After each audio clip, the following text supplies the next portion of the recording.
Bien, lo que vamos a hacer ahora es, ¿para qué repetir todo lo que hay subido, videos, clases y demás? Que además en sistema reproductor del canal no solamente he puesto videos de los nuestros, también hay y voy a agregar videos de YouTube que nos sirven también. Pero ¿a qué nos vamos a abocar? A comprender nosotros hoy cómo funciona esta cuestión de la sexualidad y sin ciclo y con ciclo. Sin ciclo en los varones, lo cual no es del todo cierto. Tienen un ciclo, pero es mucho más largo en ellos y es como que no se lo ve. Y el ciclo femenino, ¿no? Bien, entonces,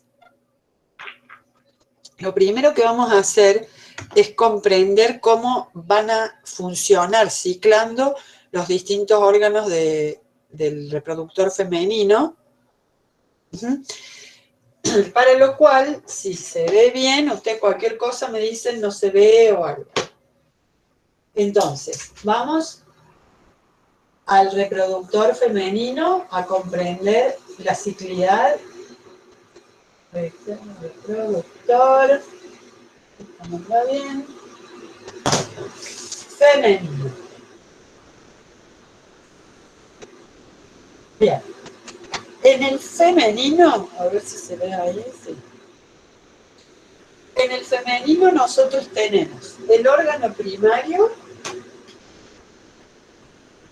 que es bilateral, o sea que hay dos ovarios, ¿cierto? Vamos a ver que de acá va a salir la célula reproductiva, célula sexual o gameta, eso lo hablamos el otro día, que es en realidad un ovocito secundario que tiene que convertirse, digamos, terminar el proceso para convertirse en óvulo. Por eso le pongo ovocito 2, flechita óvulo, que sería la verdadera gameta y célula haploide, porque es pene, tiene 23 cromosomas, ¿verdad? Esto ya lo sabemos ya. Esto es igual que si yo tuviese una mitad de una semilla. Esta semilla, digamos, es lo que, como toda semilla, que contiene toda la potencialidad de un árbol entero o de una planta completa. La semilla es una potencialidad que hay que desarrollar. Bien, muy bien, o muy mal, o no hay desarrollo. Así de simple. Entonces, el óvulo es como si tuviéramos, supongamos, la mitad de un poroto, nos falta la otra mitad. Bien, ¿cuál es la otra mitad? La que le va a aportar la dotación de los otros 23 cromosomas del espermatozoide. O sea que con el óvulo solo, en principio y naturalmente, no hacemos nada. Hoy hay tecnología para eso. Pero pensándolo así, como una semilla, necesitamos conformar la semilla completa y luego que llegue a alguna tierra que le permita comenzar el desarrollo y crecer. Entonces, esto sería como en el ovario de una flor también. El ovario es el productor de la semilla femenina que tiene que completarse con la semilla masculina. Bien, entonces, del ovario tiene que salir en un determinado tiempo la semilla femenina o gameta femenina. Ahora, en el caso del femenino, tenemos que para llegar a tierra, ¿y qué es tierra? Tierra es, vamos a hacer así, toda la parte muscular del útero, es esta. Hacemos acá una interrupción para sacar la trompa, el cuerpo del útero, ¿sí? Y acá la parte musculosa que vemos de arriba del útero. Bien, entonces acá sale trompa. Trompa izquierda, trompa derecha. Entonces, ¿cuál es la tierra acá que va a permitir recepcionar que caiga la semilla y único lugar donde puede germinar esa semilla madura, digamos? El endometrio, no el músculo uterino, sino el endometrio, que es la mucosa uterina que crece acá. Muy fácil, ¿cómo lo conocemos? Y porque cuando vemos la menstruación es ese endometrio que no tiene trofismo, no tiene señales tróficas para decirle que se sostenga allí, y cuando las hormonas bajen y entonces no tenga trofismo, esto va a caer, va a salir por el cuello uterino en forma de menstruación, ¿sí? Este cuello, acuérdense que tiene una apertura bastante pequeña. Es un cuello musculoso, durito, digamos, con una pequeña apertura, ¿sí? Y esto es el cervix o cuello uterino. Cervix o cuello uterino. Es toda esta parte estrecha, musculosa, durita del cuello uterino. Bien, este endometrio, ¿dónde tiene que desarrollarse? En principio va a tener etapas cíclicas. En unas etapas va a quedar solo la base, que serían, digamos, células que están vitales en la base, muy reproductivas, muy proliferativas, y que cuando proliferan, justamente, hacen que ese endometrio se vuelva alto, cada vez más alto. ¿Y qué ocurre allí? Ocurre que aparecen pilas, ¿sí? Diría la canción, de células, y también, aunque yo ya usé el rojo, pero hagan de cuenta, vasos, o sea, muchas arteriolas ramificándose en vasos, y muchas glándulas, atención, que van a salir de células glandulares y que hacen como un recorrido en espiral y vuelcan todo su contenido acá. Entonces, el endometrio se convierte cíclicamente en unas pocas células basales que se transforman después en capas de la mucosa endometrial o uterina, que se llena de muchos capilares, o sea, mucha sangre, y muchas glándulas espiraladas que vuelcan secreciones. ¿Por qué? Porque esto es como si hubiéramos arado y luego preparado y puesto fertilizantes, tierra negra con mucho componente nutritivo para que una planta nazca y rápidamente crezca allí.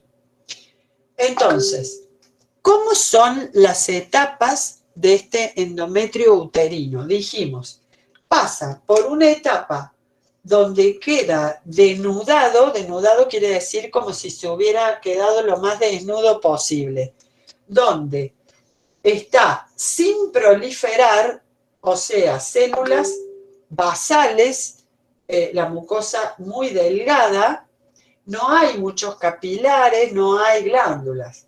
Luego comienza a proliferar, esa es la etapa llamada, si lo vemos desde el útero, esta sería la etapa proliferativa, donde aumenta el espesor y como si fuera una mousse roja, igual. O sea, es blando, húmedo, se hunde con el dedo, porque es como todo esponjoso, ¿sí? Es una mucosa que se hace alta en la etapa proliferativa hasta que llega, podríamos decir, al máximo desarrollo o madurez de ese endometrio.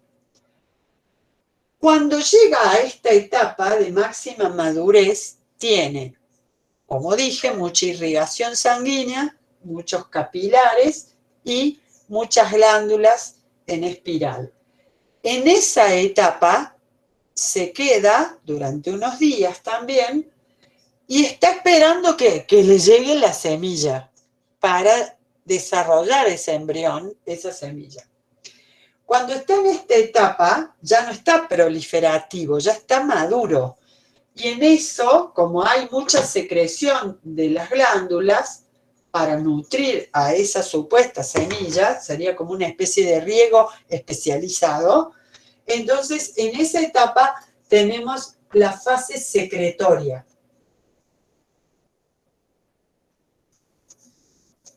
O sea, visto desde el punto de vista de estos cambios uterinos, que son del endometrio o mucosa uterina, tenemos una etapa proliferativa donde de solamente unas células basales crece a hacerse muy alto, espeso, una fase secretoria donde está a pleno, con sus capilares y sus glándulas bien alto, bien desarrollado. Ahora bien, si cae la semilla, que sería el embrión, esto debe nutrir el embrión. Visto desde el punto de vista acá, de todo el útero, esa semilla, o sea, el embrión, tiene que caer, dijimos, en esta parte, digamos, del cuerpo uterino. Entonces, supongamos que ese embrión toca acá, al endometrio. Inmediatamente que toca allí al endometrio y una adhesión, se reconocen de alguna forma, ¿sí? Y entonces las células de este embrión comienzan a proliferar y hundirlo en el endometrio materno, profundizándolo.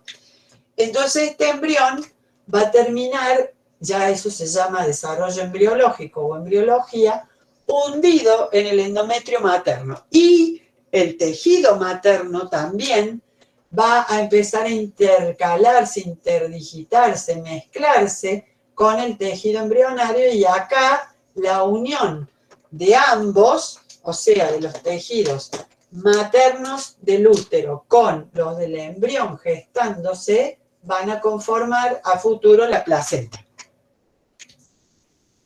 Profe, ¿qué tamaño tiene el endometrio cuando está en la etapa secretoria o la de proliferativa? Toda la otra parte te la entendí. ¿Cuál fue la pregunta? ¿Qué tamaño tiene? ¿Hasta cuántos centímetros se ensancha? Estamos hablando de milímetros a 1 centímetro o como mucho 1,5 centímetros, nada más. Pero microscópicamente eso es mucho. Hay miles, cientos de miles de glándulas y muchos más capilares en total en todo el endometrio uterino. Pero en espesor estamos hablando, bueno, obviamente que esto depende también mucho del estado del útero y de la mujer, e incluso de una cuestión hereditaria. Hay todos linajes femeninos, digamos, la persona, la mujer, su madre, su abuela, su bisabuela, su tátara, que son todas de menstruaciones muy abundantes. Eso significa que se desarrolla mucho endometrio en cada ciclo, ¿sí? Y que decide o baja o cae mucho en ese mes, ¿no? Hay otras mujeres que, si bien hacen un desarrollo importante del endometrio, decidan solo la parte más alta o superficial. La menstruación no es muy copiosa o abundante y hay solamente algunos ciclos donde tiene una menstruación más abundante y la renueva más el endometrio. Eso también es variable. Y hay mujeres que son sumamente irregulares, hay ciclos que menstruan mucho, borran, digamos, deciduan mucho endometrio, y otras etapas en donde menstruan o renuevan solo las capas más superficiales. Hay ciclos, y sobre todo cuando hay algún trastorno hormonal, en fin, en donde hacen mucho endometrio, la menstruación de ese mes es muy abundante, llena de coágulos, dolorosa, y otros ciclos normales, por decirlo así, ¿no? Ahí va también, vamos a integrar esto un poquito, ya que estamos con lo que nosotros hemos visto de los derivados del ácido araquidónico, de la inflamación y de las prostaglandinas. Si ustedes retienen aquí un endometrio demasiado profuso, quiero decir, abundante, crecido, alto, y no se decidua, no cae, no se menstrua completo en el ciclo queda un remanente de endometrio, se vuelve a agregar otro crecimiento de endometrio, etc. Con esto, ¿qué quiero decir? Que a veces quedan vasos rotos, viejos, ¿sí?, que también generan una especie de sangrado que continúa allí, o que cuando se corta genera los coágulos. O sea que a veces pueden aparecer, no tengo acá un rojo oscuro morado, pero pueden aparecer coágulos acá. Y sobre todo se van a reunir acá. ¿Por qué? Porque no es lo mismo una mousse fluida tratando de pasar por el cuello del útero. Mousse es un término que puse yo, acuérdense que no es de los libros, ¿no? A un coágulo, que es como un chocolate que se está endureciendo. Entonces, los coágulos van a veces empezar a acumularse acá. Pero ustedes recuerden, y si no lo decimos ahora, no, sí creo que ya lo dijimos, sí.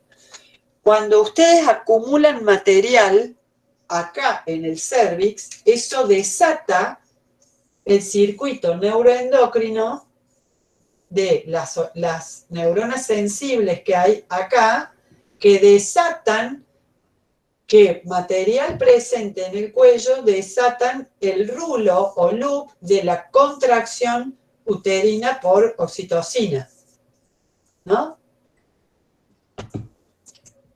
La contracción por oxitocina de la cabeza del bebé en el cuello, acá genera algo similar.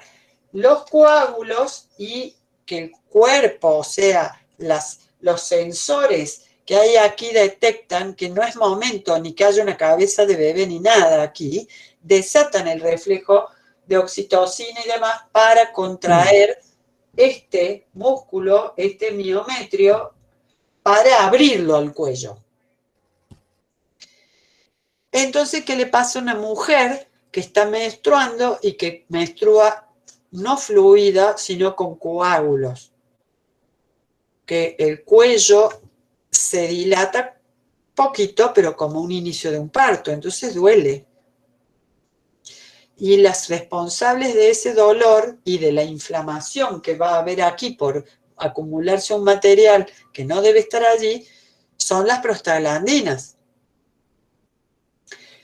Entonces, si ustedes recuerdan, por eso es que a algunas mujeres les hace tanto bien el ibuprofeno, Ibuevanol y otras marcas, porque era un AINE que paraba la vía del dolor y de la inflamación,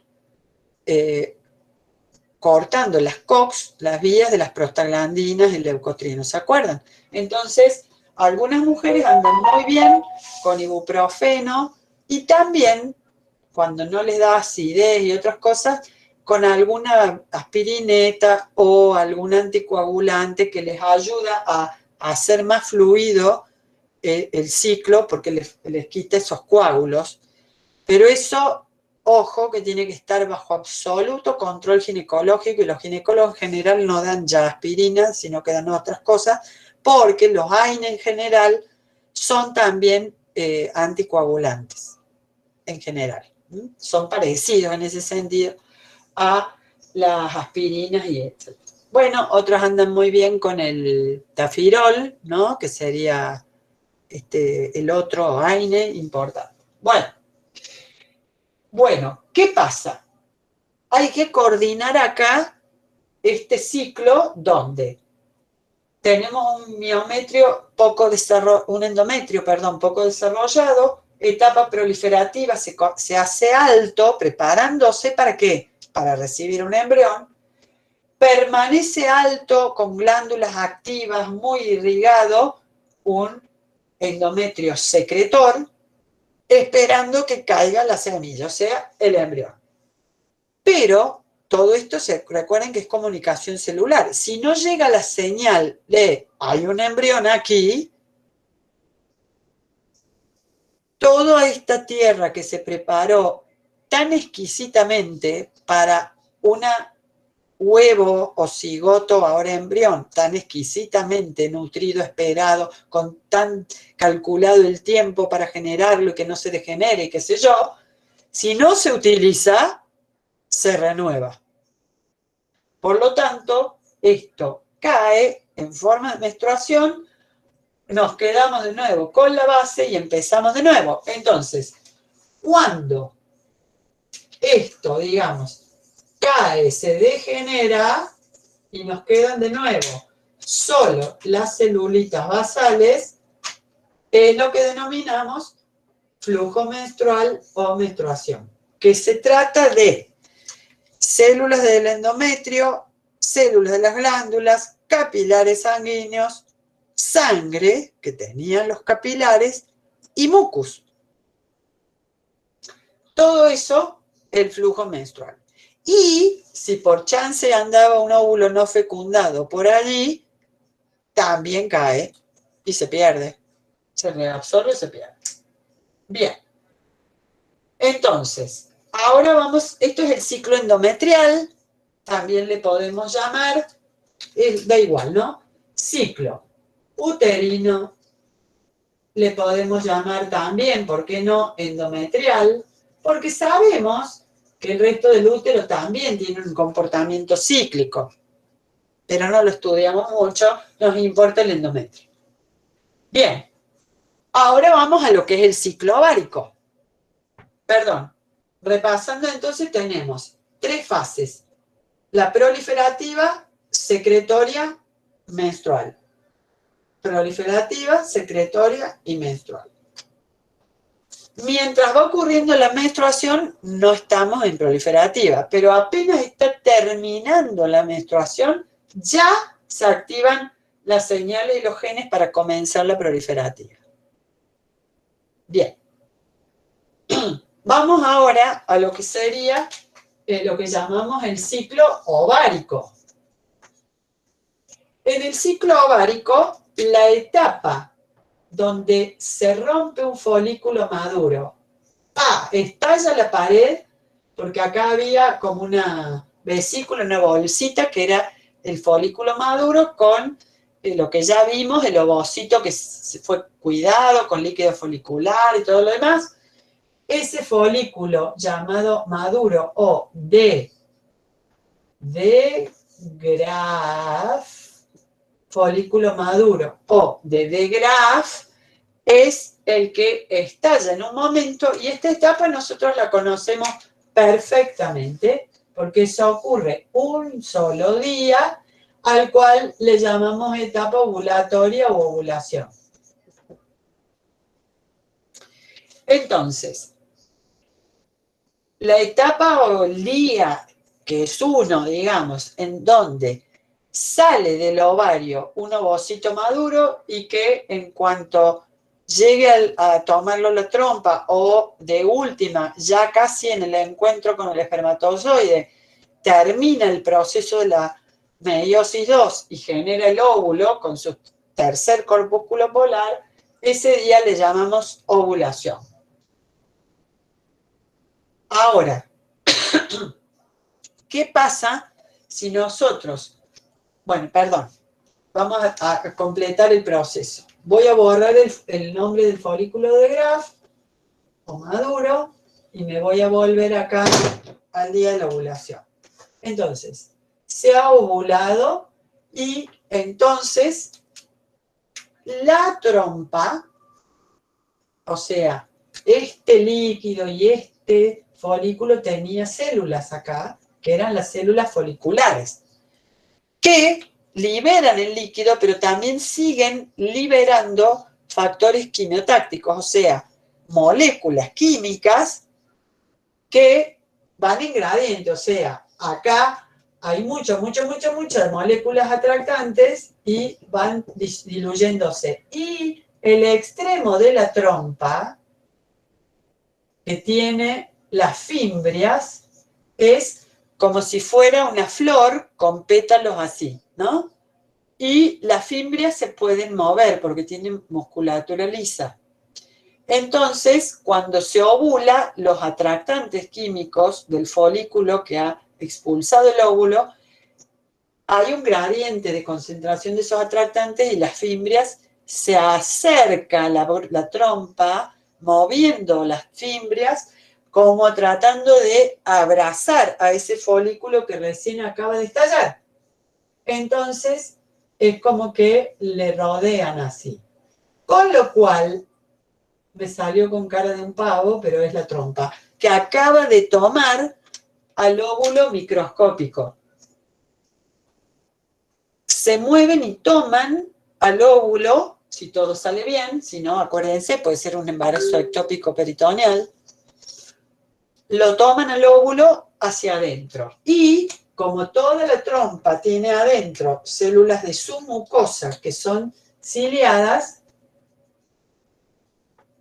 todos esos cilios lo van a mover al óvulo y lo van a empezar a hacer rotar en el interior de la trompa y lo van a ir moviendo ¿hacia dónde? Hacia donde tiene que germinar, o sea, hacer su desarrollo embrionario, hacia el endometrio.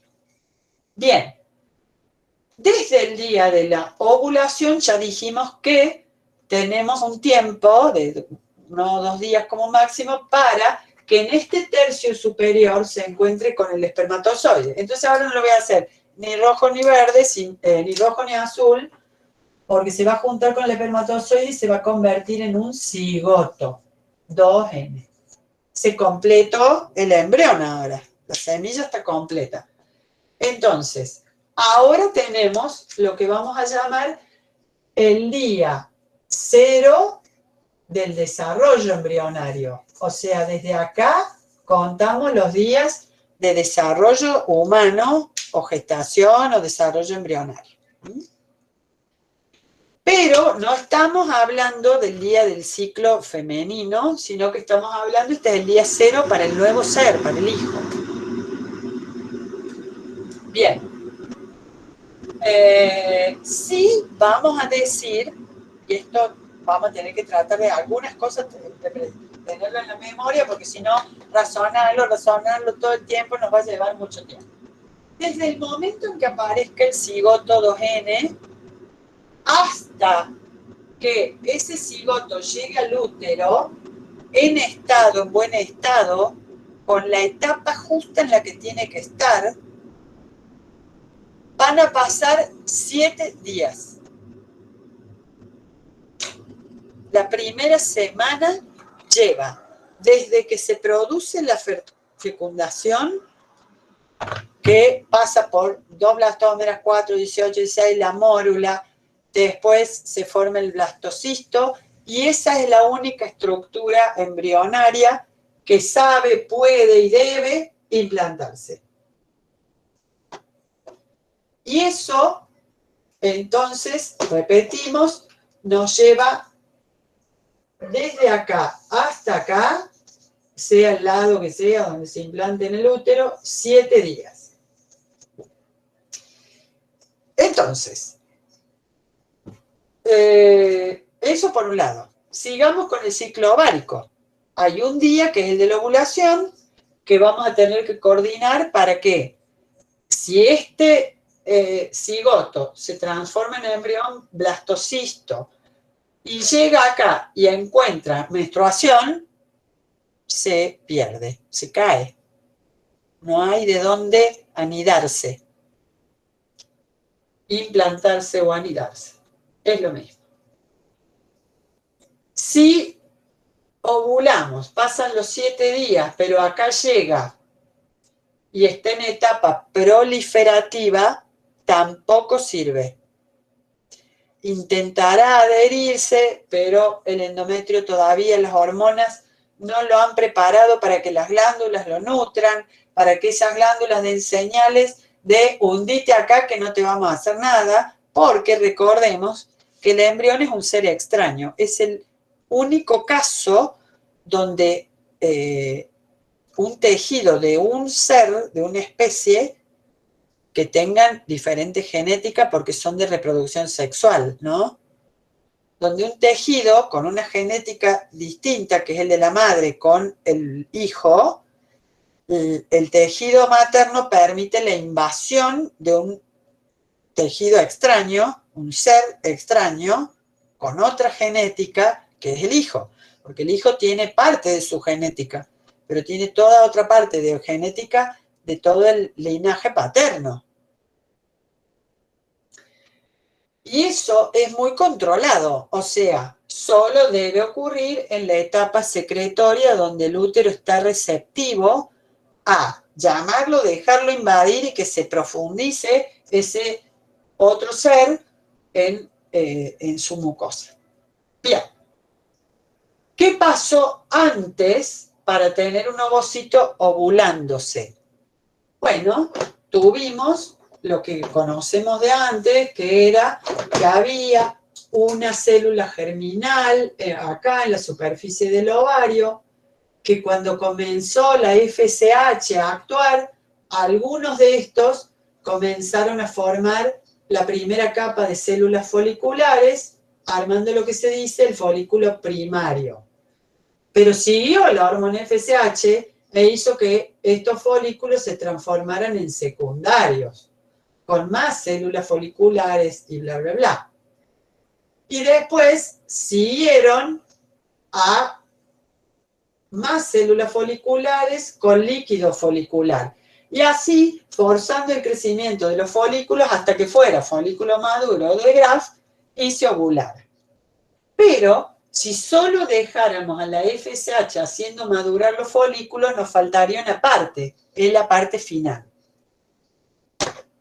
Acá, la hormona que llegó de adenohipófisis fue la FSH, folículo estimulante, de ahí el nombre, estimula el desarrollo de los folículos.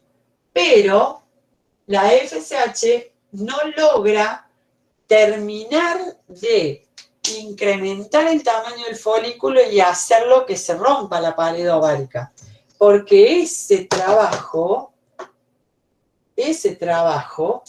lo hace la LH hipofisaria,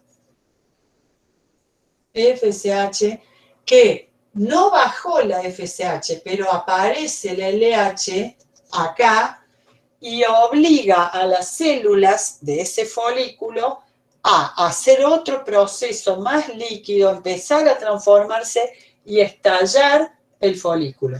Entonces, acá hay toda una serie de días, tiqui, tiqui, tiqui, del ovario, que son la etapa folicular,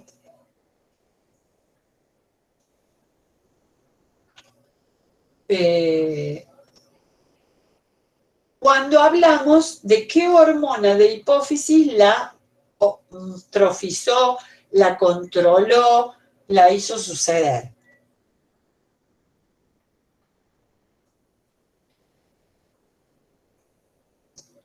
Luego viene LH, que ya voy adelantando, esto ocurre en el día 13, que aparece el LH elevándose fuerte, y el día 14 bien fuerte, obligando al estallido del folículo. Y es lo que le decimos el día promedio, por supuesto, el día 14 o día de ovulación. Por lo tanto, acá el día 13 y sobre todo el 14, las dos hipofisarias, FSH y LH, están altas. Provocan juntas, de hecho, la ovulación. Profe, ¿y ahí cómo se muestra? Perdón, Miguel, Martín. Ahí como que las dos harían sinergia, puede ser, hacen sinergia para que se produzca, digamos. Exactamente. También se dice, bueno, la LH es la que provoca la ovulación. Sí, lo decimos. Pero en realidad la LH sola tampoco haría la ovulación. Por eso claro, eso quería agregar, que en realidad, como se ve, si bien las dos aumentan, pero no en tanta proporción la FH, pero sí la LH, que es impresionante la cantidad de segregación. Exactamente, David. O sea, la detonante de la ovulación que viene a detonar al folículo maduro para la ovulación es la LH, el pico de LH. Bueno, voy a terminar el ciclo ovárico primero con esta visión para luego cambiar a las hormonas ováricas, para que no se les haga lío.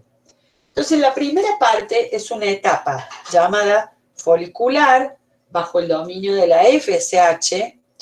Digamos que el día de la ovulación sería otra etapa dominada por ambas y sobre todo con una gran influencia de la LH.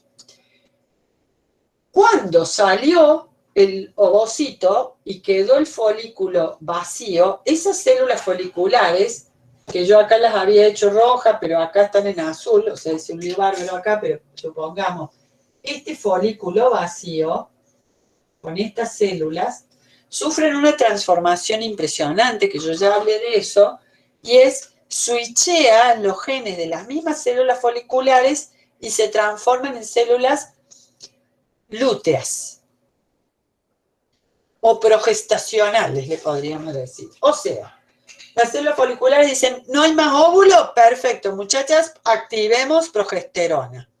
Y entonces, ahora se convierten en un cuerpo, tendría que tener otro color, pero no tengo más colores, pero es un cuerpo que ya no tiene óvulo, ovocito adentro, de células que eran el resto de las foliculares con unos cambios y demás, y se convierten en cuerpo lúteo y cambian.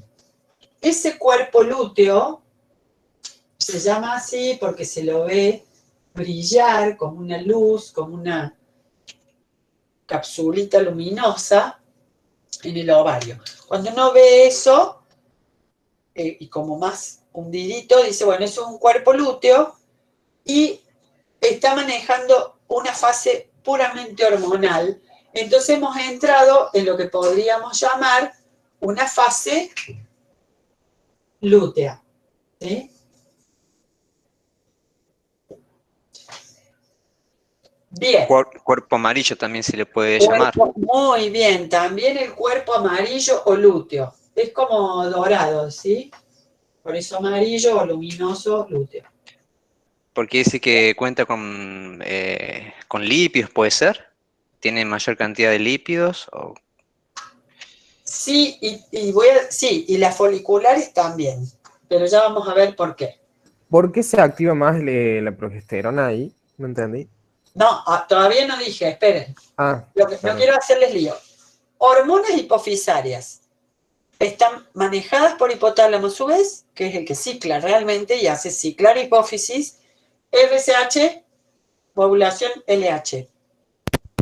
Entiéndase esto. FSH, LH, LH. O sea que esta fase va a estar dominada por LH. ¿Por qué se llama LH? Luteinizante. Hace que el folículo se convierta en un lúteo. Por eso luteinizante. Luteiniza el folículo y lo sostiene. Mientras haya LH en esta fase, va a haber cuerpo lúteo. Entonces acá, así como acá puse dominio de la FSH, aparece la LH, la fase lútea es la fase dominada por LH. Entonces, ahora esto, sí, imagínense, ¿para qué vamos a seguir con la maquinaria cíclica ovárica?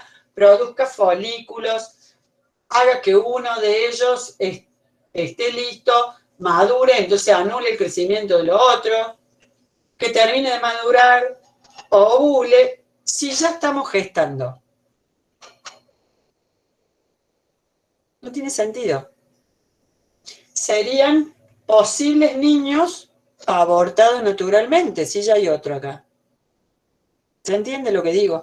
Entonces, si hay un embrión anidando en el endometrio uterino, algo tiene que hacer, o sea, una información fisiológica, una señal, que le digan al ovario, deja de ciclar, que ya tenemos preñez, embarazo o embrión anidado o implantado.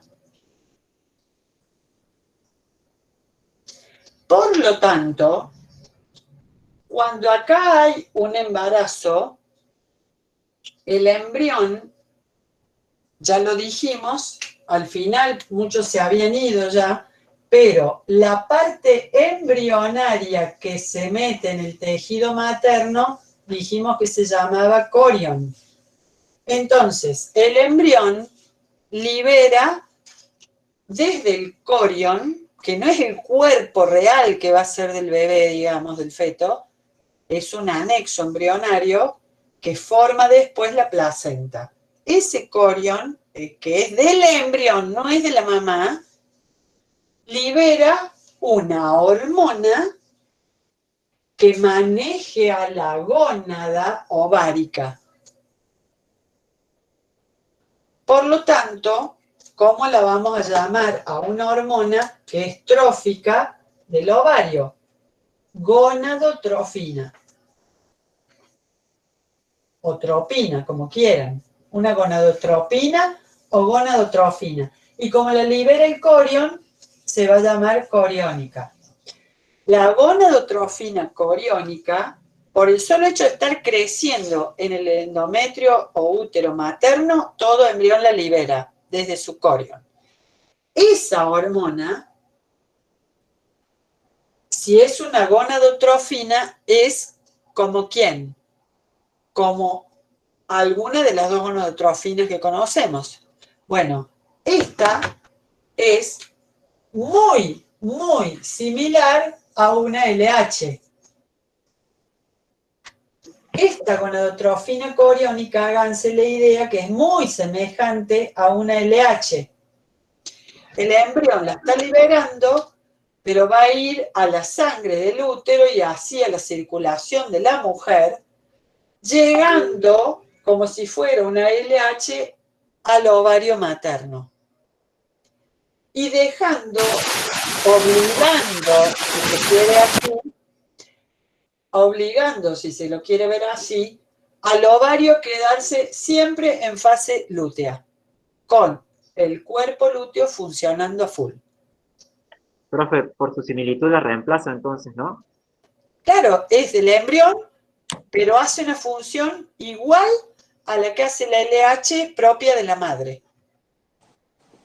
Acá, déjame agregar algo ahí, con respecto a la gonadotropina, que también se la conoce como subunidad beta, porque como es similar a la LH, difiere químicamente justamente en la porción subunidad beta, entonces es más fácil nombrarla así también. Es la que se usa en laboratorio y confirmar un embarazo. El rango de valor es muy chiquito, hay laboratorios que ponen hasta 3 o 5 unidades y más de eso es positivo, y generalmente cuando caen las mujeres tienen 12.000, 13.000, 15.000 unidades, así que son súper positivos los demás. Es lo más confiable a la hora de detectar un embarazo, más que los test que se hacen de farmacia. Desde 5 unidades. Es muy, muy chiquito el valor para que sea negativo. Claro, porque la otra detecta a partir de 20, creo. Entre 2 y 5 unidades. ¿Cómo, Luciano? Eso sí, yo se lo expliqué el otro día, que antes había que esperar a que la cantidad fuera muy elevada en sangre, se esperaba como un mes para que te sacaran sangre y del plasma te detectaran gonadotrofina coriónica y te decían, da negativo, pero por las dudas repitamos porque recién estamos en 20 días o en 30, porque los test no eran tan sensibles. Al hacer anticuerpos anti-subunidad beta, y sobre todo con ya la detección por anticuerpos monoclonales y demás, con muy poquitas unidades en sangre ya se detecta y da el positivo, y no es falso positivo. Entonces, a los días ya se puede saber, y en eso se basan los test de embarazo. Eso más o menos lo hablamos el otro día. Y otra nota de color con respecto a esto es que si a nosotros los hombres nos rozan la subunidad beta y damos positivo o damos un cierto valor, es un marcador de cáncer testicular. ¿Sí? Eso más claro. ¿Podés repetir lo último, Fede? Sí, repetimos, que si aparece el dosaje en hombres, o sea, quiere decir que estamos frente a un cáncer testicular, es marcador de cáncer testicular en nosotros los hombres. No Y en recuerdo, mujer, no recuerdo ahora los valores, pero es un claro marcador de cáncer testicular. Cáncer que aparece sobre todo en la adolescencia y ya en la adultez tardía vejez. profe, Sí, la sub-beta puede ser que detecta a partir de 20 miliunidades, puede ser, y la otra dijiste en 5, ¿no? sí, es que depende también el método y el laboratorio. Donde yo trabajaba era a partir de 2, pero también Ajá, conozco pacientes que es a partir de 5 unidades. a ver, Debe ser, son análisis un poco especializados, ¿no es cierto? No, no es rutinario, pero claro. no conozco muy bien cómo es la mecánica, pero sí, que es muy, muy chiquito lo negativo, por así decirlo. De ahí más crece, crece, crece y le da. Ayer me pasó algo curioso, que si bien el test dice, la sub-beta dice que no se toma en cuenta el grado de, a ver, si se marca poco, por ejemplo, es algún indicador de algo, sino que simplemente es negativo si se ve una pequeña marca en la subunidad beta común. Pero salió una que curiosamente estaba muy, muy clarita, y cuando mandamos a hacer la cuantitativa tenía 67 unidades, 67.000 unidades. Así que era como que realmente estaba indicando algo la marquita esa así en el medio. La conclusión en la que quedamos era esa, ¿no? Sin mucho. Aparte el test de embarazo, es como vos decís, es cualitativo, es positivo o negativo. Ahora hay algunos más sofisticados que te dicen en cuántas semanas más o menos aproximadamente estás. Pero la que se dosa en sangre, que dosas la hormona propiamente en sangre, esa sí es más indicativo, te da una cantidad y el médico que te toque, teniendo ese resultado, bueno, con lo que te va preguntando y lo que va analizando, ahí te da como más en el clavo de cuánto estás. Claro, tal cual. Y por ahí se cruzan los valores, puede ser, en la cuantitativa. Hay cruces muy grandes. O sea, tiene que decirlo el médico porque hay valores que no, que llegan a coincidir para muchas posibilidades. Sí, sí, tal cual. Nosotros que bueno, obviamente vamos a recibir al paciente, le vamos a hacer el análisis, le vamos a entregar el resultado, no tenemos las facultades para decir estás embarazado o no estás embarazado, porque eso es simplemente una determinación de un resultado. Justamente ese resultado lo tiene que interpretar el médico que le está atendiendo al paciente. Y eso es muy importante para todos los análisis. Y algo mucho en esto que también es muy sensible, no salir y felicitar porque si a la mujer, felicidad, estás embarazada, cuando realmente no buscaba el embarazo.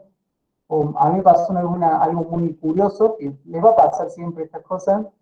Una chica vino de guardia a hacerse la subunidad beta, no es un análisis de guardia, pero bueno, se le hicieron igual.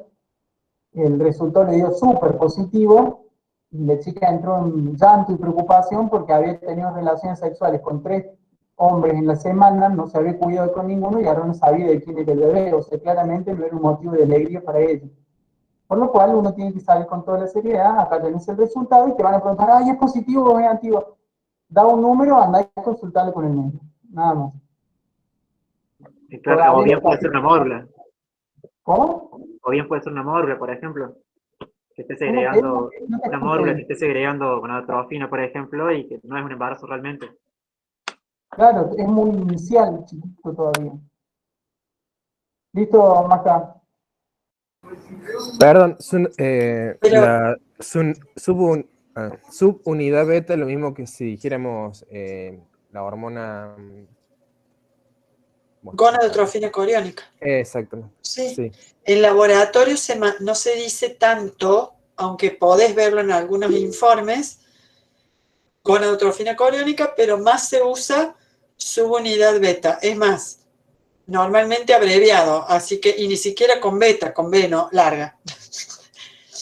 Así que vas a ver eso, HCG, como pone ahí Federico, H minúscula, CG mayúscula.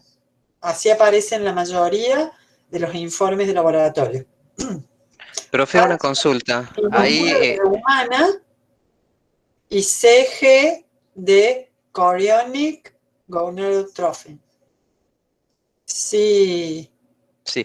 En ese caso, el sitio de unión, para que ocurra el fenómeno, o digamos la parte coriónica, tengo entendido que puede ser llamado sin sitio trofoblasto, que es el que realmente segrega la hormona. Esta hormona es la gonadotrofina coriónica humana, ¿puede ser? Sí, va a ser el citotrofoblasto, pero como no lo dije porque no hemos dado embriología, pero es esa parte que las células se mantienen individuales, el citotrofoblasto. Bien, genial. Genera luego el corión acompañado del citotrofoblasto. Bueno. Profe, consulta. Sí, Sofía. Porque no sé, me quedó la duda. Entonces, ¿puede haber un desorden hormonal, digamos, por el cual se esté secretando esta hormona? No. O sea, la gonadotrofina. ¿No? Ah, listo, entendí mal. Si hay gonadotrofina coriónica subunidad beta HCG, está embarazada, señora. Listo, gracias, profe. No. A ver, entendamos el proceso para estar seguros también de lo que nosotros decimos y lo que vamos a sostener. Es del embrión, exacto. Si un embrión anda todavía por la trompa, no implantó. Si no implantó, no desarrolló corión. El corión lo desarrolla al entrar en el tejido materno e interdigitarse, empezar a mezclarse, no mezclarse perdiendo la individualidad, mezclarse como tejidos, fetal, embrionario con materno. Entonces, si no hay un embrión implantado en mi útero, no hay corión y no hay gonadotrofina coriónica. Por eso la especificidad de los test de embarazo. Pero salvo que sea ectópico, que es la implantación en otro lugar, ¿puede desarrollar? Puede que empiece a implantarse, desarrolle un corión de gonadotrofina, pero cuando hagan la ecografía no van a ver nada en el útero. Al buscar por qué tenés gonadotrofina con valores altos, van a encontrar algún foco ectópico. Bien, gracias. Pero ni la endometriosis va a dar HCG, ¿eh? Porque es tejido propio. Solo cuando haya un embrión implantado generando un corión de varios días va a aparecer la gonadotrofina coriónica. Entonces no hay que hacerse ilusiones de ojalá no sea cierto, se hayan equivocado, no. O sea, si tenés gonadotrofina coriónica, subunidad beta o HCG, estás embarazada. Y bueno, ¿qué podría pasar? Que lo único, pero no nos ilusionemos ahí, sería que hayan cambiado el nombre de las muestras, lo cual cada vez está más difícil porque los laboratorios también certifican calidad, dónde van colocando las cosas, cómo colocan el nombre y todas esas cosas que sabemos que se hacen hoy. Pero bueno, ya sería una cosa de locos que sucede. Bueno. Vamos a terminar entonces con esto para que podamos hacer nuestra actividad. Entonces, convengamos en esto. Si la única forma que un embrioncito se puede implantar es que haya llevado 7 días de desarrollo y que solo se puede implantar en un endometrio secretorio, o sea, maduro alto, quiere decir que cuando ovulamos faltan 7 días para llegar y que haya un endometrio secretor. O sea, que cuando estamos ovulando, estamos en fase secretoria. Porque nos estamos preparando para que cuando el día 7 llegue al útero, encuentre un endometrio secretor y no a punto de menstruarse, porque corremos peligro, sino cuando empezamos la etapa secretoria. O sea que yo en el día 14, cuando ovulamos,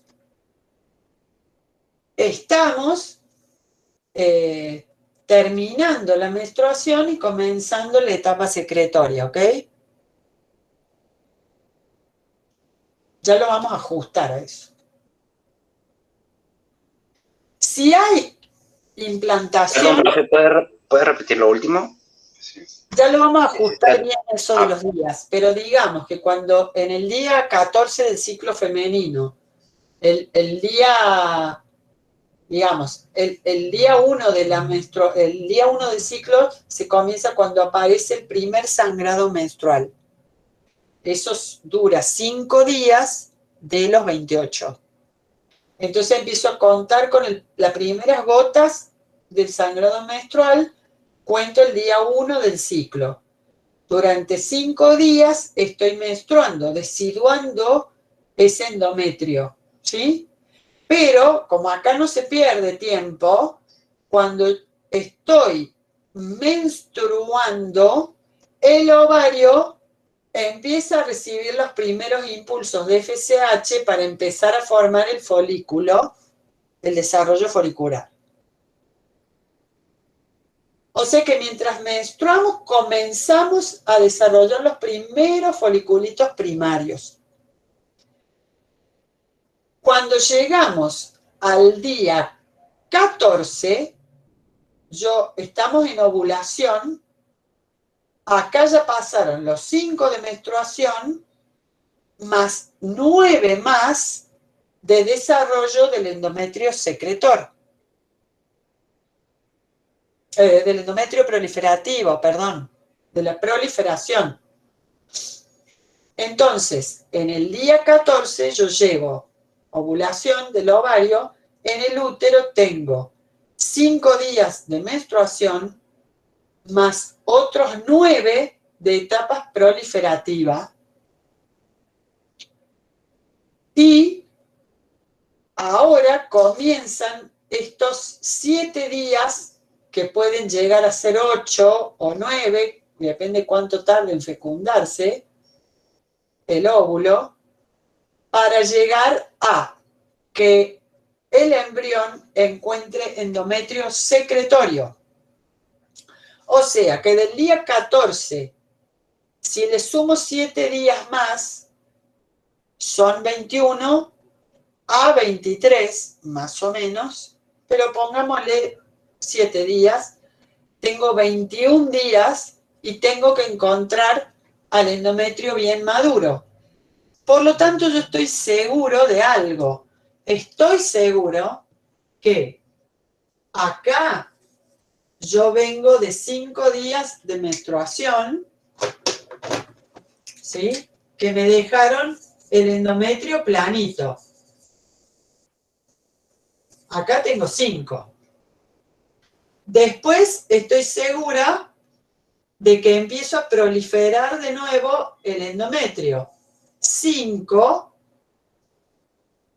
más los 7 que voy a necesitar si la ovulación tuvo éxito.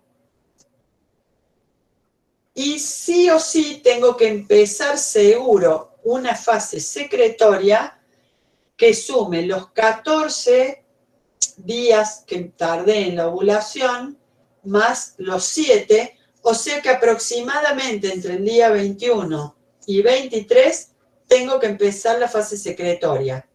Pero yo sé que el día 28 voy a comenzar esta menstruación. O sea, acá me vuelvo acá porque es un ciclo. O sea,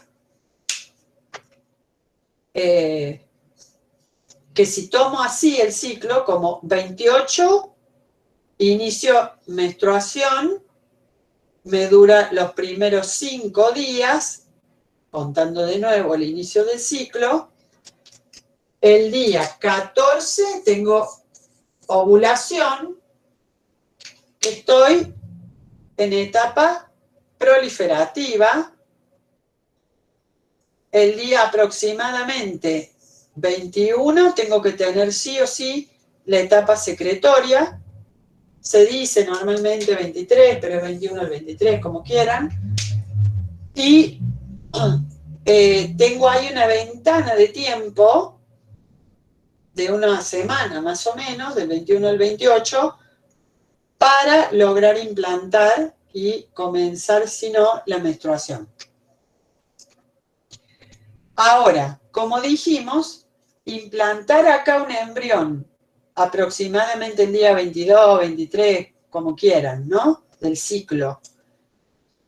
O sea, a sus 7 días de desarrollo y menstruar, lo tiramos. Por eso el embrión él solito se protege y libera la señal gonadotrofina coriónica para que el ovario sostenga el endometrio.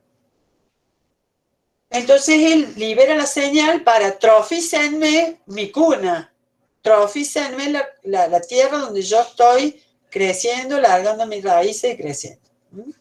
Ahora sí, vamos a entender la otra parte. nosotros hasta ahora hemos hablado de las hormonas hipofisiarias que están manejando el ovario y su ciclo. Pero ¿por qué es importante esto? Porque a su vez el ovario es la glándula periférica manejada por hipófisis, pero es una glándula endocrina. Entonces, atención, porque esto es lo que se les complica siempre. Este folículo que va creciendo acá tiene células foliculares y cada vez más capas de células foliculares, y esas células son endócrinas. Entonces, ¿qué hormona aparece poquito cuando el folículo es chiquitito? El estradiol, los estrógenos. Que los libera la sangre y desde el ovario van a todo el cuerpo. Pero cuando el folículo es más grande, más grande, más grande y de Graf, hay más estrógenos. Entonces, cuando yo comienzo a menstruar, empieza la FSH hipofisaria, estas células empiezan a armarse de estrógeno y liberar un poquitito, porque como son hormonas esteroideas, se liberan a demanda, no se guardan en vesículas porque son lipídicas y se escapan de la célula. Cuanto más FSH hay en la sangre, cada vez más crece el folículo, entonces más células foliculares liberan más estrógenos. O sea que las hormonas femeninas, si lo quieren ver así, cuando menstruamos, están muy bajas, pero apenas está terminando ya la menstruación, ya empiezan a verse en sangre y van aumentando, aumentando, aumentando cada vez más hacia el día 12, 13, 14, porque hacen encima una retroalimentación positiva, o sea, más estrógeno hay, más retroalimentan positivamente ADN hipófisis, que hipófisis libera más FSH, que hace crecer más el folículo, que va más estrógeno, más FSH y así. Entonces, cada vez hay más estrógeno, triplicándose, cuadruplicándose, así la cantidad de estrógeno en la mujer. ¿Hasta cuándo? Y hasta que se rompe el folículo el día 14 en la ovulación. ¿Por qué? Porque las células switchean, cambian su programa genético y en vez de seguir liberando estrógeno, ¿qué pasan a liberar? Progesterona. El cuerpo lúteo libera progestágenos. Entonces, no confundir. Lo voy a poner acá al lado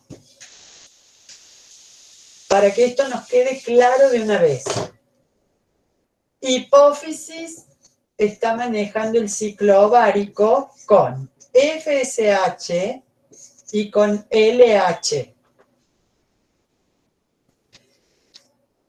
Esto hace que desde el ovario, son hormonas ováricas, por influjo de FSH, el ovario libere estrógenos. Y bajo el influjo de la LH, el ovario arma cuerpo lúteo y entonces libera progestágenos. Entonces, ¿cuáles son las hormonas hipofisarias del ciclo femenino? Las gonadotrofinas, igual que en el varón, FSH y LH. Solo que acá, en vez de que en el varón siempre hay FSH y LH constantes, acá ciclan.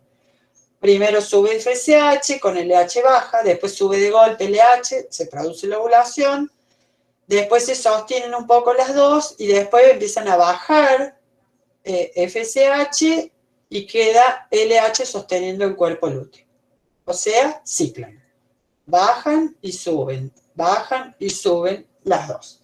Y eso provoca en el ovario que aumenten los folículos estrógenos y luego bajen y aumenten los progestágenos. O sea, aumenten los dos en un punto y después queden los progestágenos solos. Volvamos acá entonces al ovario. El ovario hace un ciclo, dijimos, folicular, pero que también le podemos llamar estrogénico. ciclo folicular o estrogénico, porque crecen los folículos y estos secretan estrógeno, una hormona que es una hormona sexual de esteroide, porque dijimos que la estradiol, estrona y todo eso son esteroides. Son hormonas grasas las sexuales.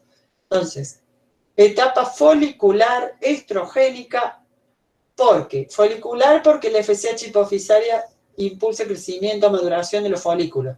Estrogénica porque el folículo libera una hormona ovárica que son estrógenos.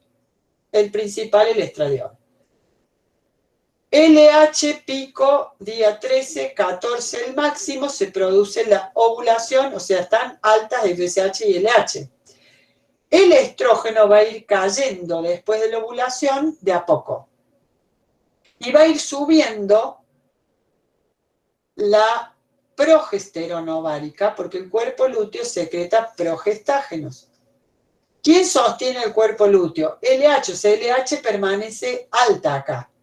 ¿Y quién va a ir bajando de a poco? FSH, que va a ir bajando. Queda LH hipofisaria alta, sosteniendo el cuerpo lúteo. ¿Y qué hace el cuerpo lúteo?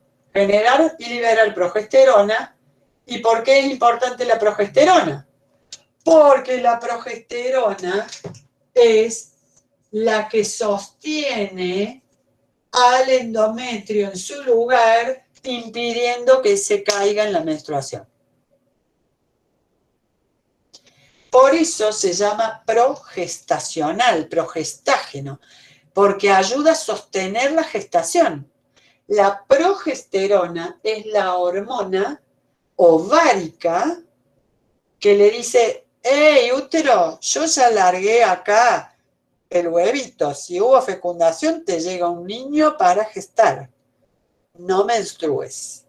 Entonces, la señal es la progesterona liberada desde el cuerpo lúteo del ovario, el blanco es el endometrio secretor, ¿y qué le dice? Te quedás ahí, te quedás ahí, te quedás ahí. Que es lo mismo que decir: yo te digo cuánto vas a estar. ¿Qué pasa si nosotros bajamos la progesterona? No hay un factor trófico del endometrio secretor que llegue aquí y le diga: vos tenés que estar acá con tus glándulas y todo esto. Al bajar la progesterona y bajar esta señal de quédate allí, endometrio secretor, baja la progesterona y esto se desarma y cae, así provocando la menstruación. O sea, no menstruamos cuando hay progesterona alta, menstruamos cuando cae la progesterona. En realidad es cuando cae de golpe progesterona y estrógenos, pero eso me lo van a entender después. Entonces, no confundir. No, voy a seguir entonces coordinando el ciclo. A ver, si llegó un embrión, él va a hacer gonadotrofina coriónica, que hace las veces de una LH hipofisaria o similar. Diciéndole al ovario: sostenerme el cuerpo lúteo, sostenerme el cuerpo lúteo, sostenerme el cuerpo lúteo hasta que yo siga. El cuerpo lúteo da progesterona, que sostiene al endometrio y por lo tanto el embrión. Por eso decía, el embrión solito, con su gonadotrofina coriónica, hace que el ovario le mande progesterona al útero y lo sostenga él allí. Un mecanismo perfecto. Porque si esto no existiera, no se renovaría mes a mes, mes lunar a mes lunar, toda esta endometrio que tiene que estar bien nuevo y fresco, porque es para sostener el inicio de una vida, nada más y nada menos. Un endometrio viejo nos podría dar señales deterioradas, células deterioradas, desarrollo normal de un embrión que no llegue a término, que los nutrientes no sean los adecuados, que las glándulas estén viciadas, no sé, lo que fuera. O incluso, voy a decir algo muy importante, que factores ambientales acumulados en este tejido que prolifera tan rápido y fuerte, como por ejemplo un tóxico, un veneno, una intoxicación alimentaria, exceso de medicamentos, exceso de drogas, alcoholes y demás, acumulados en este tejido, intoxiquen o dañen al embrión. Entonces, a pesar de que nos es a veces incómodo, molesto y demás, la menstruación es el reaseguro de que hay un tejido nuevo, renovado, limpiado para recibir a un nuevo embrión, algo tan delicado como un embrión de una célula o pocas células. Ahora vamos. Si no hay implantación, ahora lo vamos a borrar al niño este que nos está progestageneando, un término nuevo que acabo de inventar. No hubo fecundación. Esta mujer, que tenía su epitelio secretorio muy lindo, proliferativo, secretorio muy lindo, no hubo ningún tipo de embrión de implantación. Esto es lo que ocurre en la mayoría de los ciclos. Al no haber implantación, no llega ninguna señal extra al ovario que no sea las típicas FSH y LH hipofisario. Pero hipófisis, cuando libera LH, la libera del día 13, 14, que hace unos picos ahí en el día 13 y 14, la sostiene unos días, 5 a 7, y luego, ¡pum!, la baja de golpe a la LH. Con lo cual, el cuerpo lúteo no tiene sostén del LH y degenera en cuerpo albicans. O sea, degenera. Y entonces, ¿quién cae abruptamente? La progesterona. Al caer la progesterona abruptamente, el endometrio secretor empieza a temblar porque nadie lo sostiene y se suelta y se produce la menstruación. Bien. Entonces, no confundir hormonas que ciclan desde hipófisis, que a su vez tienen luego su curva atrás que la sigue, que son las hormonas ováricas, que son los estrógenos y los progestágenos. Cuando caiga el LH hacia el día 28, caerá luego en horas la progesterona a pique, y cuando ya el nivel de progesterona sea un poco más bajo, este endometrio no se sostiene y cae. Es lo que es menstruación. Muy bien, entonces, en el momento en que una mujer, depende de la línea familiar que venga, o sea, no solo de su madre y línea femenina, materna, sino de las mujeres de su linaje paterno también, a qué edad va a ocurrir esto y demás, pero este ciclado hipofisario hipotalámico con el ciclado ovárico y uterino lo va a hacer desde los 12 años aproximadamente, puede ser de los 9 a los 15, 16, cuando comience su desarrollo sexual. Y esto va a parar el día que dejen de ciclar las hormonas hipofisarias, porque lo deje de hacer la manda más, que es el factor o hormona estimulante hipotalámico, GnH. Y eso va a ocurrir entre los aproximadamente 48 a 60 años, depende, pero la mayoría de las mujeres esto lo comienzan alrededor de los 54, 55 años, que es dejar de ciclar. Deja de ciclar hipotálamo, dejan de ciclar las hipofisarias, entonces dejan de armarse estas estructuras ováricas, bajan los estrógenos y abruptísimamente, sobre todo, los progestágenos. Al dejar de ciclar y lo poco que hay de estrógeno queda ahí, siempre más o menos igual, y demás, ya no cicla el útero. Entonces no hay menstruaciones. Cuando empieza este fenómeno más irregularmente, o sea, hay meses que sí, hay algo de FSH, de LH, la mujer este mes ovuló, después 3 no, porque empezó a ser irregular hipotálamo, irregular hipófisis, entonces se hace irregular el ciclo ovárico y por lo tanto el menstrual. Estamos en la premenopausia. Premenopausia es como una etapa en donde el sistema empieza a no ser regular, a desregularse. En algunas desaparece regularmente y se corta. En la mayoría no. En la mayoría o empiezan periodos sin menstruación, después 2 o 3 menstruaciones, o en otras una menstruación, pero se empiezan a separar en 2 meses, después en 3, después cada 4. Cambian las menstruaciones, si no eran dolorosas se pueden hacer dolorosas, si siempre fueron dolorosas a lo mejor ahora no, si fueron abundantes ahora son poco abundantes. Hay de todo. La cuestión es que eso es premenopausia, pero todavía, aunque sea de vez en cuando, hay menstruaciones.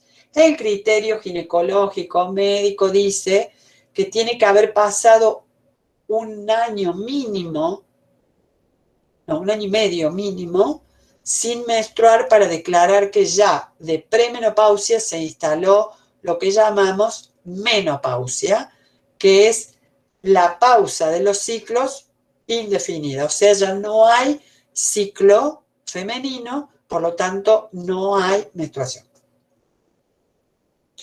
Eso también está indicando que no hay ciclo folicular y lúteo. Por lo tanto, no hay folículos que estén madurando óvulos. O sea, la mujer no ovula en menopausia. Entonces... ¿Sería como el fin del ciclo reproductivo, profe, o no? Sí, exacto, y ya no hay más ciclo. Por eso decimos, cuando ya estamos en etapa menopausia, no es premenopausia, menopausia seguro no hay ciclo ovárico, no hay ovulación, por lo tanto no puede ser madre, al menos por métodos naturales. No hay sangrado menstrual y hay una baja importante de hormonas estrogénicas. Y eso es lo que se describe como todo un perfil, patrón. No me gusta decir síndrome porque es un fenómeno natural la menopausia, pero un patrón típico de la baja de estrógenos. Para lo cual hay que entender primero cuáles son los efectos que tienen los estrógenos en las mujeres, que son sostener todos estos caracteres que vimos secundarios, ¿no? La grasa en mamas, la actividad de las glándulas alrededor de la vagina y el meato vaginal, la piel tersa con buenas fibras, lubricación en la piel, en los cabellos. Entonces, cuando viene la baja estrogénica, la menopausia se acompaña de sequedad vaginal, a veces sequedad y dolor en la penetración en la cópula, piel que se pone seca o se arruga, caída de bastante cabello, pérdida del vello, o sea, dejan de depilarse muchas veces, pérdida del vello púbico, cambios en la alimentación, en el hambre, en el peso y varios, etcétera. Sí, cambio en la temperatura también. A mi mamá le agarran golpes de calores por ahí, de estar durmiendo más bien y... Los calores o sofocones, que así se llaman, que es de golpe como una vasodilatación brusca es una combinación de caída de estrógenos con cortisol y otras del estrés y demás, pero la cuestión es que desde el pecho, por todo el pecho, cuello y cara, se produce un calor excesivo, un enrojecimiento y transpiración alevosos, diría yo, en los peores casos de menopausia con síntomas fuertes, porque digamos, yo siempre digo lo natural, después digamos que la verdad que las mujeres gran parte de ellas tienen una menopausia espantosa, digámoslo. La menopausia espantosa viene, obviamente, de una vida que no ha sido de la más placentera, no solamente en cuanto a la historia sexual, sino la historia de estreses, la historia de familiar, de contención como mujer dentro de la familia, contención de las parejas, contención cuando fue mamá, un gran cúmulo de grandes y que hacen que ante la menor preocupación y muy típico también la alteración del patrón de sueño. Esos estrógenos que bajan empiezan a toquetear toda esa maquinaria sincronizada de la melatonina, la serotonina, una que nos hace dormir, la otra que nos tiene que despertar, el estradiol que tenía que aparecer a la mañana, perdón, no el estradiol, el cortisol, que tenía que solo aparecer después de la mañana, cuando nos despertemos, aparece en la noche. La mujer con menopausia mala se despierta, se suda, se tiene que bañar a la noche, en fin, un problema. Cada vez estamos mejor con eso. Y otra cosa es que se vio que todos los sustitutos, a ver, no, vamos a decir esto, ¿cómo se trata una menopausia embromada? Se trata, en principio, el método que se optó más viejo es la terapia de reemplazo hormonal. La terapia de reemplazo hormonal, que significa que los estrógenos que no tenés ahora te los reemplazamos con una pastilla.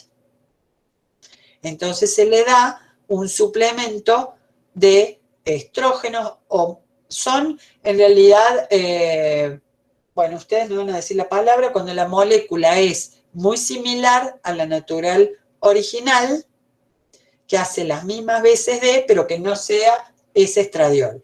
¿Cómo se llamaba eso? ¿Agonistas? Un agonista, exacto, un agonista hormonal del estradiol o de otros estrógenos, estrona, en fin. Entonces, la pastilla tiene una terapia de sustitución hormonal o de complementación hormonal que trae estrógenos. El tema es que ustedes saben lo delicado que es esto, ajustarle, darle una dosis justa, que esa mujer no le haga todo un desequilibrio, hipotálamo hipofisario y con otras. Recuerden que están las suprarrenales acá también, liberando andrógenos y algo de estrógeno, entonces se arma un lío más o menos. Pero muchos síntomas de la menopausia molesta se calman con la terapia de sustitución hormonal, pero son hormonas. Otras variantes están bueno, eso también incluye ponerse parches hormonales que liberan pequeñas dosis de estrógeno durante meses, inyecciones, el famoso chip que le dicen, que en realidad no es que sea un chip como nosotros lo entendemos, sino un dispositivo electrónico que, como un chip, que lo es en realidad, va liberando cantidades medidas de estrógeno a diario y que le evitan estos síntomas de la menopausia o baja estrogénica. Profe. Y, o sea, es como si se siguen cuidando como con anticonceptivos, digamos, hasta que se alivien los síntomas. No hace falta que se lo usen como anticonceptivo porque ya no ovulan. Las menopáusicas, estamos hablando, no ovulan, no tienen que preocuparse por la anticoncepción. Solo se las trata con hormonas, no como método anticonceptivo, sino para aliviarle los síntomas molestos de la baja de estrógenos. Además de los chips, inyección y más, que son las terapias de reemplazo hormonal, otra forma es darle con la alimentación o con suplementos dietarios estrógenos de origen vegetal, fitoestrógenos. Están las isoflavonas, que por ejemplo la soja y otras plantas tienen en cantidad, y hay otras ahora de venta libre. Entonces la mujer puede tomar isoflavonas de la soja o de otras que le permitan más naturalmente hacer que aparezcan en las vías metabólicas de ella, con la colaboración de lo que queda funcionando del ovario, de las suprarrenales, algo más de estrógenos. Hay comidas también que tienen ya de por sí estrógenos, porque se le puso como hormona a la vaca, o al pollo, o a la gallina en realidad, o lo que sea. Y bueno, y así hay otras cosas, otros fitoterápicos y demás, pero lo importante también es cambiar el modo de vida de esta mujer, porque ya que no lo pudo hacer antes, tratar de conseguir una buena terapia si es necesario, cambiar toda una forma de vida de estrés, porque si no estalla entre los calores y la mala vida, digamos, porque también tener impedido o avergonzarse o lo que sea por una relación sexual dolorosa, que hay que tener aceites, cremas, sustitutos para la lubricación, etcétera y etcétera, que a muchas mujeres mayores en general todavía les da algún prejuicio adquirir y demás. Hoy uno entra, compra una ropa interior y ya te venden el aceite lubricante, la cremita y todo, pero eso antes no existía y una mujer grande eso todavía no lo acepta, digamos, entonces nos cuesta, digamos, la más grande, entonces, bueno, en buena hora que ya ha cambiado todo eso. Bueno, entonces ahí, en ese ciclo que ustedes tienen en el libro, el esquema, recuerden que hay que seguirlo como si empezara de nuevo, termina la gráfica y sigue, es un ciclo. En el libro tiene que estar así en 2D, en 2 dimensiones, porque no hay otra. Ahí traten de ubicar, bueno, dónde se escapó del ciclo una mujer en menopausia y dónde queda, al menos durante unos meses, una mujer que está embarazada. No me lo contesten ahora, como en la tele. Contéstenlo en la tarea. Y después, que las mujeres se respondan por su día, o si ya lo han hecho, y a otra, los varones a 2 mujeres del mismo grupo, o si coinciden mucho del grupo y de otro grupo, los 2 reportes lo mastican bien, lo entienden bien, lo discuten bien, no entreguen por entregar, y eso sí, lo mandan después por el aula. Profe, una pregunta. ¿La progesterona produce el engrosamiento del moco cervical? Porque acá leía en el libro y que eso forma como un tapón. Perfecto. Menos mal que lo trajiste. Pensemos. Ahí de nuevo no es memoria. Piensen. Cuando ha habido cópula, o sea que acá vamos a dibujar esto que sería el fondo de saco de Douglas, vagina, ¿sí? Si hay cópula, con penetración, por supuesto, y hay semen descargado acá, acá está el moco cervical. Entonces, los espermatozoides tienen que iniciar el nado energético, porque están activados, entrar por la apertura del cérvix y atravesar el moco cervical para después remontar acá el endometrio. Unos irán para allá, otro para acá. Normalmente vienen para donde esté el óvulo, porque el óvulo tiene sus atractantes. Tira sus efluvios, que son quimioatractantes. O sea, ya está químicamente llamándolos a los espermatozoides. Entonces, normalmente la mayoría suben por la trompa donde esté el óvulo y lo alcanzan. Entonces, pensemos. Debe haber una eyaculación que los espermatozoides se tomen su día, 2 y lo que sea, para llegar acá cuando la mujer está ovulando en su día 14 o a lo sumo después de ovular en el día 16, suponga. Quiere decir que el día 12 más o menos del ciclo femenino, acá esto se tiene que ablandar. Porque si esto ocurre en el día 12 del ciclo, la eyaculación acá, vamos a poner en azul para que se note, en el día 12 del ciclo, más o menos, 13, 12, 14, se produce la eyaculación. Ellos tienen este día 2 para llegar hasta acá, fecundar, en el óvulo recién ovulado en el día 14 o que esté esperando el día 16. Entonces, piensen, ¿qué hormonas han estado elevándose hacia el día 11, 12?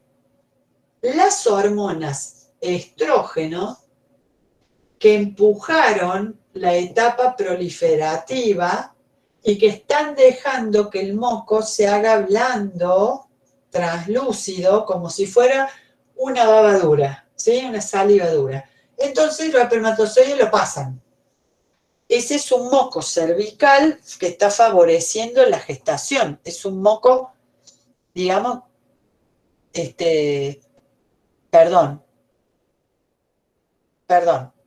digo, si todavía estamos antes de esta fecha, estamos en una etapa estrogénica que endurece el moco, lo hace blanco, más duro, porque los espermatozoides, ¿para qué van a pasar si no van a encontrar nada?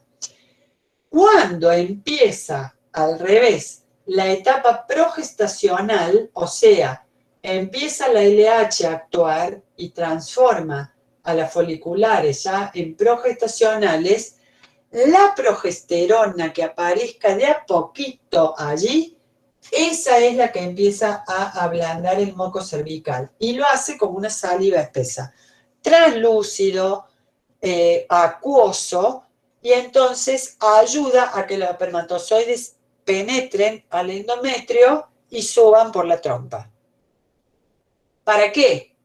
Para asegurar que solo entren e ingresen al tracto femenino cuando haya posibilidad de fecundar. Entonces, durante la menstruación y los primeros días en la fase proliferativa, etapa estrogénica, el moco está endurecido, blanco y muy ácido, impidiendo que los espermatozoides lo atraviesen a nado fácilmente. Algunos logran, pero ya se desgastan tanto que no van a llegar tan lejos. Cuando estamos cerca del día 12, 13, empieza a actuar la LH, empieza a aparecer algo de progestágeno y eso prepara al moco cervical para ablandarlo y dejar que los espermatozoides pasen. Así el día 14, 15, 16 llegan. ¿Y qué pasa después? Que si no hubo fecundación, digamos, se ovuló, pero no hubo fecundación, entonces cuando empiece esta LH a bajar y por lo tanto la progesterona del cuerpo lúteo empiece a bajar, va a bajar esta fluidez, se va a volver el moco cervical duro, volviendo a ser un impedimento para el paso de los espermatozoides. Por eso, ¿qué nos tiene que quedar en claro acá? Que el juego de las hormonas ováricas, estrógeno, progestágeno que abre la puerta, caída del progestágeno, nos deja como una ventana para que los espermatozoides pasen el moco cervical justamente en los días en que la mujer se considera naturalmente más fértil. O sea, aproximadamente desde el día 11, pasando por el 14 y hasta el 16, o sea, lo que se suele decir, 3 días antes, 3 días después de la ovulación, y si querés estar segura, 5 antes y 5 después. ¿Estamos? Claro, sí, mi duda ahora entiendo, pero era porque justamente dice la progesterona produce este engrosamiento del moco y bloquea la apertura para que no pasen los espermatozoides. O sea, eso sería después de la ovulación. Porque eso dice el libro. Porque no nos interesa que entre otro material genético masculino si ya pasó el periodo posible de fecundar el óvulo y ya ocurrió con otro varón, por ejemplo. O sea, hay una ventana cíclica para que entren el semen y los espermatozoides de un varón, de 2 o 3, lo que sea, pero de esa ventana. Luego hay que cuidar o preservar el posible proceso de embarazo que pueda haber. Se cierra la puerta, con la progesterona se sostiene a ese embrión y se cierra la puerta a otros materiales genéticos que puedan ingresar. No tienen sentido, puede haber contaminaciones genéticas ahí, al embrión, anda a saber qué es lo que la naturaleza está impidiendo y por qué allí. O sea, de nuevo, se puede tener una sexualidad activa con cópula, con orgasmo y eyaculación del varón, femenino, del varón, todo, pero no una superfetación. No 2 o 3 embriones en gestación. Superfetación no tenemos los humanos, sí tienen los perros, gatos que van copulando con distintos machos y tienen en el útero desarrollándose varios embriones de perrito o de gatito de distintos papás a veces. Nosotros no tenemos superfetación porque ese es el mecanismo que está impidiendo eso. Sí podemos tener dudas de si lo que se ovuló en ese mes se fecundó por uno u otro varón en ese periodo fértil o ventana. ¿Superfetación es lo mismo que polispermia? No. Ah. No, polispermia ya dije lo que era el otro día. Sí, había entendido. No hay polispermia, entrada de más de un espermatozoide en el óvulo. Y tampoco tenemos superfetación, que es que ese periodo ventana dejara que ovuláramos uno y lo fecundara un varón, y mientras se va anclando, ovulamos otro, y viene otro varón, mismo, y vamos teniendo más niños en gestación. No. Gracias. Y también aclaré que los mellizos o gemelos son especiales, porque los mellizos serían, en cierto modo, como una superfetación de 2 hermanos que se anidan en el mismo momento y en los mismos 9 meses los dos. O sea, es como agarrar cualquiera 2 hermanos, varón, varón, varón, nena, 2 nenas, hermanos comunes, solo que los pusiéramos los 2 óvulos a fecundarse con su espermatozoide y anidan en el útero en el mismo momento. O sea que si María, por ejemplo, iba a nacer en mayo y después nacería Juan, que iba a nacer a mayo del año siguiente, nacen los 2 en el mismo mayo. ¿Por qué? Porque se ovularon 2 óvulos que el papá con un espermatozoide y otro fecundó a cada uno y anidaron juntos en el útero, entonces después crecen juntos y tienen el parto juntos. Pero son 2 hermanos comunes, los mellizos, digamos, que se gestaron juntos en el útero, nada más. Y el parto lo hacen juntos, uno tras el otro. El gemelo es otra cosa, ya lo expliqué, gemelo o mellizo homocigótico, porque del mismo cigoto se separan 2 cigotitos que arrancan cada uno su implantación ahí y demás. Entonces son genéticamente iguales y todo lo que dijimos. ¿Estamos? Majo, una duda, la presencia de plasmina solo se da cuando se produce el desprendimiento del endometrio.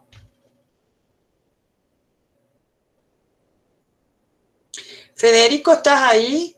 No sé eso. Se fue el profe. Se fue el profe. Bueno, te lo dejo para después porque no sé eso.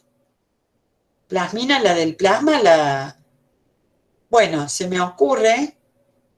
A ver, no lo sé, pero lo podría deducir, a lo mejor mal, pero a plasmina es una sustancia que siempre está en el plasma porque es nuestro anticoagulante natural. O sea, siempre hay plasmina porque maneja el sistema del llamado sistema del plasminógeno. ¿Qué quiere decir? Ante cualquier evento en tejidos o en nuestros vasos o capilares que ocurra con la sangre tiende a coagular. Pero si eso dejáramos que ocurriera, estaríamos llenos de coágulos, llenos de trombos, embolias, que nos deje de andar una parte del cerebro, una parte del corazón, una parte del pulmón. Eso no es posible. Entonces, constantemente hay un sistema que es anticoagulante natural, que es el sistema de plasminógeno. y cómo arranca esta actividad con una enzima que circula siempre, que es la plasmina, y que los tejidos activan desde un precursor que es el plasminógeno y la transforman en plasmina. ¿Y la plasmina qué hace? Desarma coágulos. Todo lo que empiece a armar un coágulo, la plasmina lo corta, la fibrina y lo desarma. Se me ocurre, por tu pregunta, que debe funcionar así. Él pregunta, Miguel, cuando hay desprendimiento del endometrio, o sea, menstruación, si estamos hablando de un fenómeno natural, ¿cuándo se da la plasmina? Se me ocurre que empieza a levantar o elevarse antes o durante el comienzo de la menstruación. ¿Para qué? Para anticoagular y evitar que el endometrio forme coágulos y una menstruación traumática con retención de coágulos acá. Imagínense, si se retienen coágulos ahí, además del dolor y todo eso, es un posible nido de gérmenes y una infección dolorosa además, que suele ocurrir, pero que es más común, por ejemplo, en perras y gatas que tienen el útero dividido y muy fino y que dan las piómetras y todo eso, que son infecciones con pus del útero, dolorosísimas y horribles. Entonces la respuesta mía, al menos, si me tomaran algo así, yo contestaría eso. El aumento de plasmina lo haría coincidir justo antes o durante el inicio de la menstruación para asegurar que haya un sistema natural anticoagulante, evitando que la sangre endometrial forme trombos. Yo le pondría un 10, profe, porque lo acabo de googlear y sale lo mismo. Bueno, bien, me saquen 10, qué bueno. Y viernes a la noche con ganas de irme el miércoles. Bueno, nos vemos. Besos a todos. Gracias por Gracias, profe. Chao. Gracias, profe. Chao. Profe, el trabajito lo tenemos que entregar. Háganlo, mastíquenlo bien, redáctenlo y súbanlo por el aula. Yo le voy a pedir a Fede que le genere el lugar para hacerlo. Bueno. Gracias, profe. Chao.